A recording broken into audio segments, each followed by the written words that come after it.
పుష్ప 2తో అల్లు అర్జున్ విజయ తాండవం చేస్తున్నాడు. ఐకాన్ స్టార్ అంటే లోకల్ కాదు నేషనల్ అనేంతగా భారత చిత్ర పరిశ్రమలో తనదైన బ్రాండ్ క్రియేట్ చేసుకున్నాడు.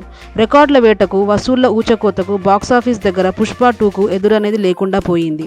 పుష్ప 2 ది రూల్ చిత్రానికి ప్రేక్షకులు జైజైలు కొట్టారు. థియేటర్ల దగ్గర బ్రహ్మరథం పడుతున్నారు. దాంతో రోజుకొక రికార్డ్ ఆ సినిమా వశం అవుతోంది. అక్షరాల 1000 కోట్ల రూపాయలు వసూలు చేసిన భారతీయ సినిమా జాబితాలో పుష్ప 2 కూడా చేరింది. కేవలం వారంలో ఈ ఘనత సాధించిన ఇండియన్ సినిమాగా రికార్డు కూడా క్రియేట్ చేసింది.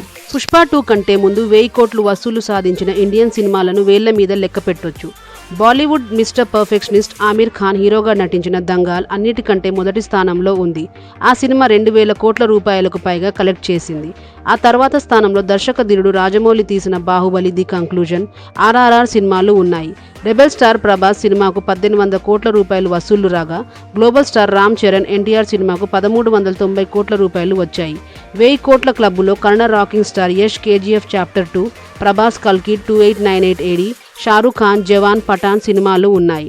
బాహుబలి 2 పేరు మీద ఉన్న 1800 కోట్లు బాక్సాఫీస్ రికార్డును అధిగమించి దంగల్ తరువాత 2000 కోట్ల క్లబ్బులోకి ప్రవేశించి రెండవ భారతీయ చిత్రంగా పుష్ప 2 నిలుస్తుందా అని అభిమానులు మరియు ట్రెండ్ అంచనా వేస్తున్నారు.